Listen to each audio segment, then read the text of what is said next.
ఏమి చేస్తున్నాం ఒక్కటే కాదు, ఎలా చేస్తున్నాం అన్నది చాలా ఇంపార్టెంట్. ఎదుగుతున్నాం, సబ్జెక్ట్ తెలుస్తుంది, రోజు రోజు చర్చకు వచ్చే కొద్దీ చాలా ఇన్ఫర్మేషన్ వద్దన్నా కాదన్నా మనకు ఎట్టెక్కుద్దో.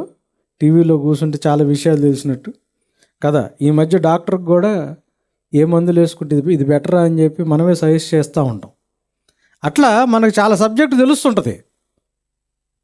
కానీ మన ఎదుగుదల దేవుని క్యారెక్టర్కి అనుగుణంగా ఎదుగుతుంది. ఆ ఎదుగుదల దేవుని స్వభావానికి అనుగుణంగా ఎదుగుతున్నామా లేదా అనేది మనం చెక్ చేసుకోవాలి. ఈ ఏరియాలో జాగ్రత్తగా ఉండాలి. అథ్లెట్ దగ్గర ఇంకోటి ఉండాల్సింది ఏంటి తెలుసా? డిసిప్లిన్. Terrific training.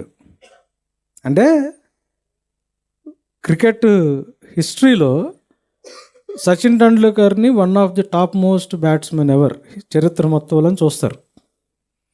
ఆయన గురించి ఇచ్చే స్టేట్మెంట్ ఏంటి తెలుసా?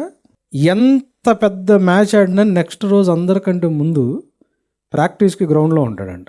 అందరికంటే చివరి ఈయన వెళ్తాడంట బయటికి. ఏది, వేరే క్రీడాకారులు ఎవరు రీచ్ అవ్వలేనంత లెవెల్కి వెళ్ళిపోయిన తర్వాత కూడా వాళ్ళ నాన్న ఒక అడ్వైస్ ఇచ్చాడంట, ఎప్పుడు కూడా ఫండమెంటల్స్ మిస్ అవ్వద్దు. అది అంటే ఫండమెంటల్స్, బేసిక్ థింగ్స్కి స్టిక్ ఆన్ అయ్యి ఉండటం అన్నది మనల్ని మనం ప్రాపర్ డిసిప్లిన్ చేసుకోవడంలో, ప్రతిదాన్ని మనం ఎక్సర్సైజ్ చేసుకోవడం ద్వారా వస్తుంది. గాసిపింగ్ చేయకుండా ఎట్లా ఉంటాం?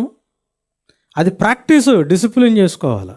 టీవీల్లో ఎన్ని మెసేజ్లు విన్నా, ఆన్లైన్లో ఎన్ని విన్నా, ఒక డిసిప్లిన్డ్ చర్చ్ లైఫ్లోకి మనం రాకపోతే మనకు సబ్జెక్ట్ అంతా తెలిసినట్టే ఉంటుంది.